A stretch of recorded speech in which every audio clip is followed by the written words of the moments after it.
Burkina Faso's leader, Ibrahim Traoré, has taken a surprising step that may push Western nations to reconsider their hold on Africa. Traoré is sending a daring message to the West in addition to attempting to gain influence for his own nation by forming a military partnership with Rwanda, a nation that moved from genocide wreckage to a major force in the African defense industry. It's not only a military agreement. The West is not pleased with the start of a revolution in African geopolitics. However, why? Is this a really big deal? Let's investigate. It wasn't a casual conversation about military tactics when Burkina Faso's president, Ibrahim Traoré, sent his top military generals to Rwanda. This was a full-fledged military cooperation agreement with strategic intent. One intended to strengthen Burkina Faso's defenses and establish the country as a powerful player in the Sahel. You should reconsider your assumption that Rwanda is merely a little, unassuming nation in East Africa. Traoré wants to learn from the best, and Rwanda has emerged as a military strategy and peacekeeping powerhouse. Since this is not your typical diplomatic handshake, let's now examine what is actually included in this agreement. We are discussing an all-encompassing collaboration that goes well beyond mere collaboration. A number of significant elements of this agreement have the potential to alter Burkina Faso's military and security policies.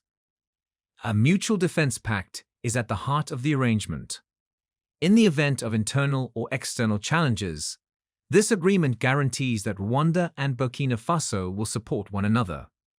Both countries are well aware of the necessity to protect their borders and maintain their sovereignty in light of the increasing insecurity caused by rebel groups in the Sahel. If two countries have a robust, mutual defense agreement, one of them will defend the other militarily and diplomatically in the event of assault. Burkina Faso is searching for a partner who is aware of the challenges of maintaining internal peace and national borders in an area where instability is pervasive. Rwanda has demonstrated its ability to uphold stability and national unity while experiencing its fair share of unrest. Having Rwanda on Burkina Faso's side is crucial given the insurgency-ridden situations in nations like Mali and Niger. Intelligence sharing is another essential component of the agreement. Rwanda boasts one of Africa's most effective intelligence networks, particularly when it comes to dealing with insurgency-related concerns. Rwanda's strong intelligence apparatus has allowed it to keep an eye on possible threats and control them before they become more serious. Traoré is aware that intelligence is crucial in the battle against militant organizations in the Sahel. The military of Burkina Faso has struggled combating insurgency organizations due to a lack of timely intelligence and cooperation. Traoré hopes to gain access to an intelligence-sharing system that has been successful throughout Africa by partnering with Rwanda.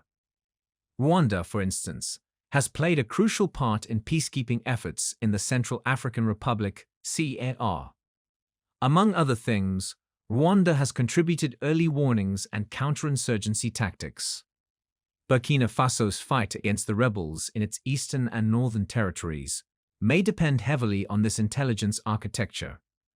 The Special Representative of the UN Secretary-General presented the United Nations Medal to 750 Rwandan peacekeepers who had completed their mission in the Central African Republic. In order to ensure that both countries can proactively counter dangers before they develop into a full-blown catastrophe, this relationship will also probably lead to combined surveillance activities that monitor not only the nearby region, but possibly beyond. In the long run, this type of military and intelligence cooperation not only strengthens Burkina Faso, but also increases both countries' security.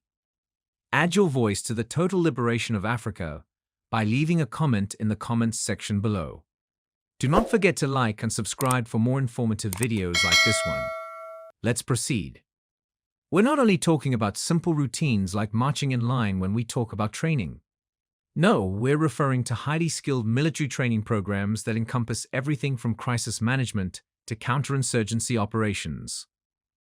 This will provide Burkina-based soldiers with an extensive training program and is recognized as one of Africa's most disciplined forces.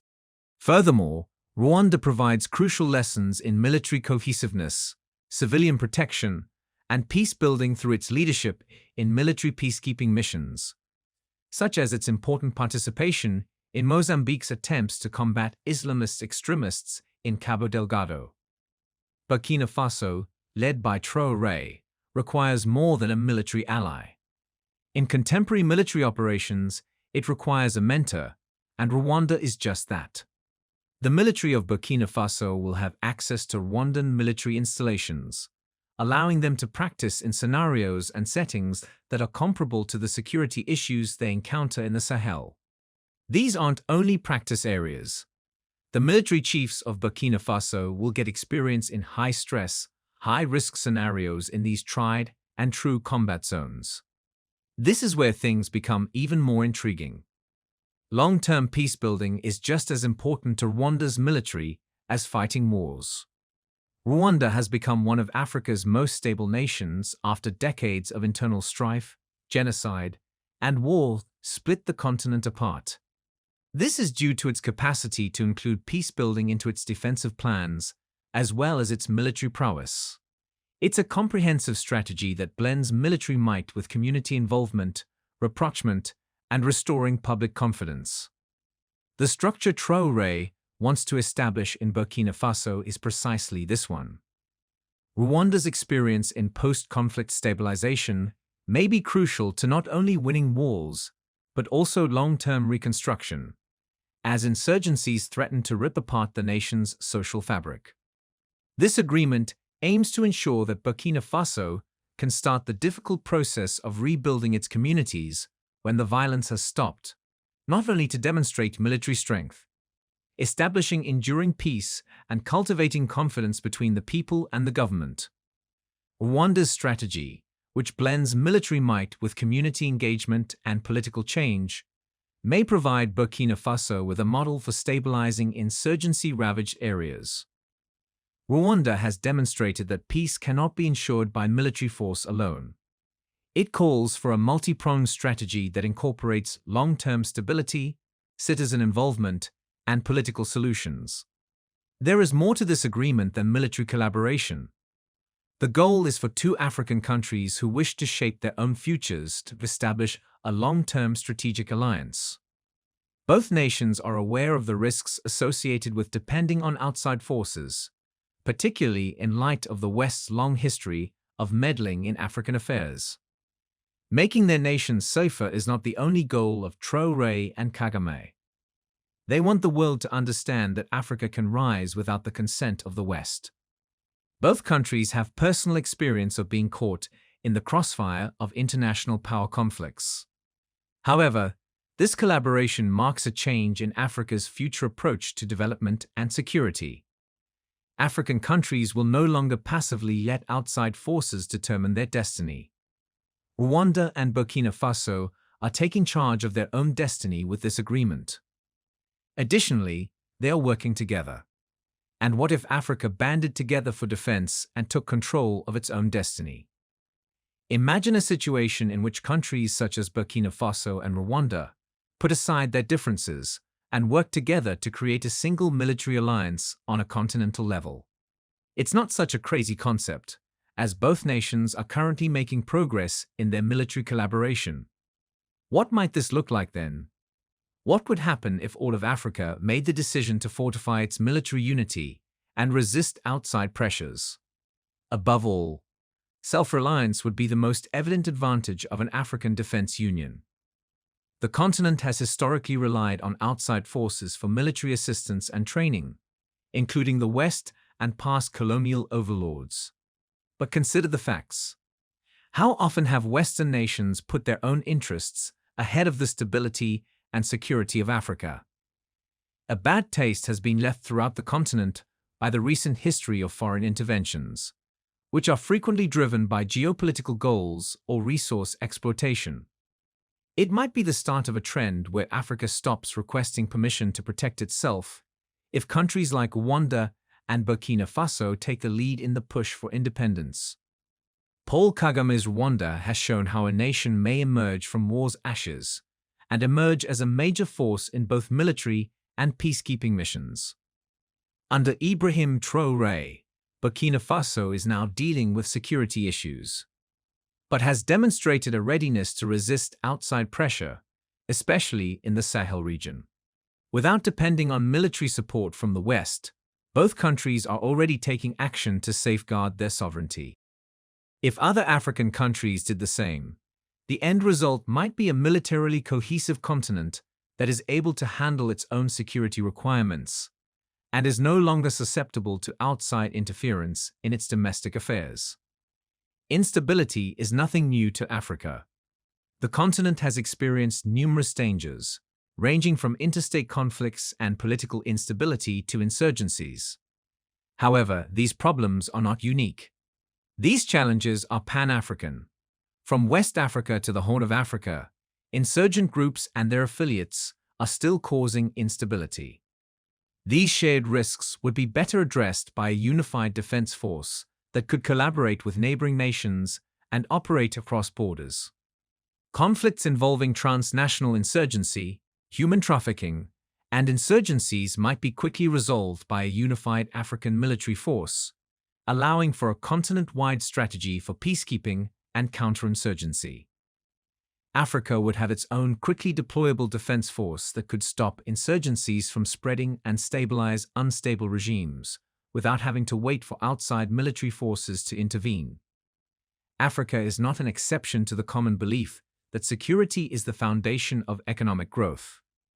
Economies suffer when security is undermined. Consider the Sahel region, where insurgency groups are causing disruption in addition to internal turmoil in Burkina Faso, Mali, and Niger. Similar issues have plagued nations like Nigeria and Somalia for many years, seriously impairing their economic potential. Critical infrastructure might be protected by a single military unit. Energy resources and commerce routes are shielded from banditry and militant threats. A defense alliance of this kind would also enable the sharing of military technology, intelligence, and training, enabling African countries to combine their resources for increased effectiveness. Imagine the military branch of the African Union being able to access state-of-the-art equipment, joint intelligence activities, and a cohesive strategy. African economies would become more resilient as a result, better able to defend their resources, defend themselves against outside exploitation, and maintain regional stability. Furthermore, both international and domestic investment may be drawn to this increased stability. Businesses are more inclined to invest when they perceive a safe environment. African countries could become a significant economic force if they have a cohesive defense force that guarantees their independence from insecurity and instability. This is when the exciting part begins. Western powers like France, the United States, and the United Kingdom, who have long maintained a sizable military presence throughout the continent, would face direct competition from a united African defense force. The West has remained heavily involved in African security issues, from peacekeeping missions in Mali to military installations in Djibouti. However, what would happen if Africa decided it no longer required this outside influence? Rwanda and Burkina Faso are already instances of nations resisting outside influences. In addition to representing a political and economic change, a unified Africa would send a message that the continent no longer wishes to serve as a battlefield for the interests of other nations. Additionally, it would be more challenging for Western nations to keep up their military presence in the absence of resistance from a powerful, unified African military. By uniting for protection, by demanding more equal treatment and autonomy, African countries might lessen the influence the West has over them. This action may help encourage African unification in other areas, such as governance, trade, and diplomacy. Establishing a continent that is unified in all facets of its growth, not just defense. Too frequently, foreign meddling, exploitation, and conflict have characterized Africa's history. However, consider an alternative legacy based on self-reliance, respect for one another, and communal defense. African countries might provide a strong example for the rest of the globe by uniting their armed forces. A continent devastated by colonialism, exploitation, and war for millennia may demonstrate that international cooperation can lead to peace and stability. This might serve as a model for other parts of the world. What if nations in Latin America, Asia? The global power dynamic would shift, and maybe for the first time in modern history, nations in the global south would take charge of their own fates. If the Middle East followed Africa's example and established comparable regional military alliances, Africa standing together in defense would not only be a formidable force, but also a ray of hope for the rest of the globe, demonstrating that strength, unity, and self-determination are not just ideas, but also attainable objectives. How would the West be affected by this change in power? One wonders. How might centuries of Western control in African affairs be challenged by this newfound unity? The decline of Western military supremacy in Africa would be the most evident and immediate effect of a unified African defense force. With military installations in key areas like Djibouti and Niger, Western nations have had a substantial presence on the continent for many years. These sites represent Western dominance over African security, in addition to acting as centers for regional military activities. By enabling African countries to defend themselves independently of outside forces, a unified African military force would challenge this authority. The expanding alliance between Rwanda and Burkina Faso is already a hint that Africa is sick of playing the role of pawn in Western nations' geopolitical games. Western military installations, peacekeeping missions, and counterinsurgency operations that have historically been utilized to sway African politics and economies may be dismantled if other African nations followed suit. Citing the necessity to combat insurgency, France, for example, has continued to conduct military operations in Mali, Chad, and other former colonies. However, nations like Burkina Faso might take the initiative to counter these dangers without the assistance of the French or any other Western nation if the African military were united. Since Africa would no longer be dependent on outside forces to manage its own problems, this may be interpreted as a loss of influence for the West. Let's discuss money. In order to guarantee access to valuable minerals, oil, and other commodities, the West has historically exploited African resources by both military and economic means. The United States, France, China, and other nations have established themselves as the main participants in the enormous market for natural resources in Africa. These countries have acquired mineral rights, agricultural land, and access to Africa's enormous markets in return for military protection or assistance. This economic dynamic would change with a unified African defense force. The West's hegemony in these markets may be lessened if Africa can protect its resources and manage access to them. Consider a situation in which African countries, united under a common military umbrella, determine that they will no longer sell their raw minerals to foreign powers at their whim. Rather than allowing Western firms to take advantage of Africa's wealth, they should establish regional trade agreements, grow their industries, construct infrastructure, and support local economies. Consider the recent steps taken by Burkina Faso to achieve economic independence. Traoré's administration has turned down Western-sponsored aid in favor of closer ties with China and Russia, both of which have been making unconditional offers. This position would only be strengthened with a unified defense force. Africa would probably demand larger stakes in talks with the West if its military could support its economic independence.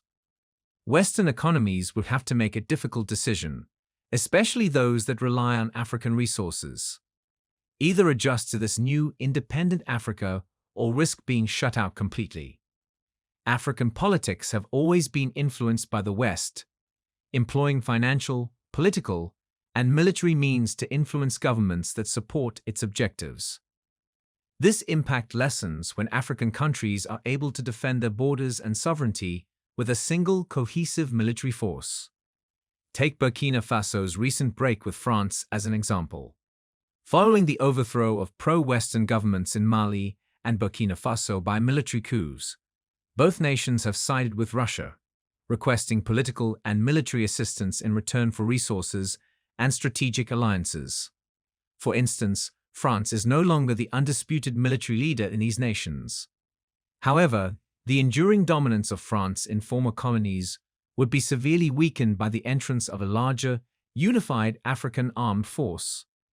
Rwanda may play a significant role in an African-led security strategy, given its close military and diplomatic relations to Russia, making it more difficult for the West to continue controlling the political system in Africa.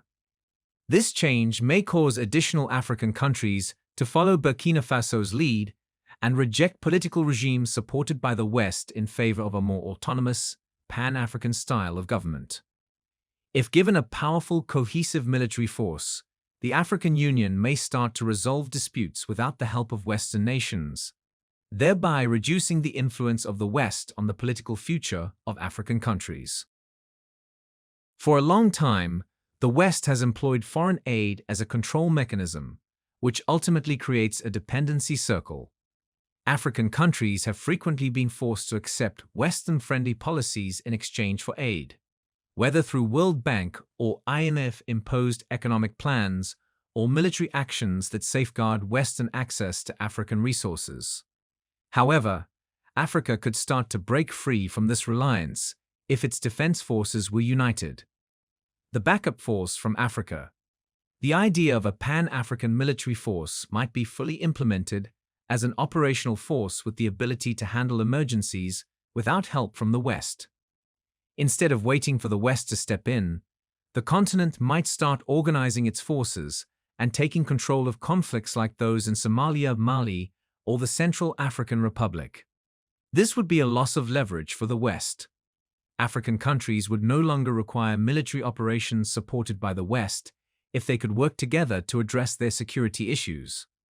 The way the West engages with Africa would be drastically altered by this, because African nations might work towards self-sufficiency and form alliances based on respect and common interests rather than conditional aid agreements. The economic power exercised through aid and interventions would decline. Let's finally think about the strategic ramifications on a worldwide scale. The current international power structure would surely be upset by the emergence of a united African military coalition. African countries might build closer relations with China, Russia, or even other developing nations like India if it stopped depending on the West for military assistance. These countries have already positioned themselves as alternatives to Western dominance on the continent, acknowledging Africa's potential as a crucial actor in world affairs. For instance, Russia has been increasing its military influence through its expanding ties with nations like Mali and Burkina Faso, while China's Belt and Road Initiative has made notable progress in Africa by making large investments in infrastructure and providing military support in exchange for advantageous trade agreements. Western nations would have to contend with increased competition for influence on the continent if Africa had a unified military force. With more African countries participating in multilateral institutions like the UN and the African Union, the balance of power in world politics may change, making it more difficult for Western powers to control the discourse. As Africa grows less reliant on outside forces and more motivated to act in its own best interests, Western attempts to isolate countries or impose conditions on the continent may backfire. Therefore, modest steps matter and times are changing. Do you think more countries will join Burkina Faso and the Alliance of Sahel states? Will they be stopped by the West? Tell us what you think in the comments section below. We explore the rich history, culture, and the ongoing struggle for sovereignty in Africa. Join us in this important conversation by subscribing to our channel. By subscribing, you're not just staying informed, you're becoming part of a movement dedicated to reclaiming Africa's rightful place on the global stage. Hit that subscribe button and turn on notifications so you never miss an episode. Let's work together to spread knowledge and inspire change. Thanks for watching.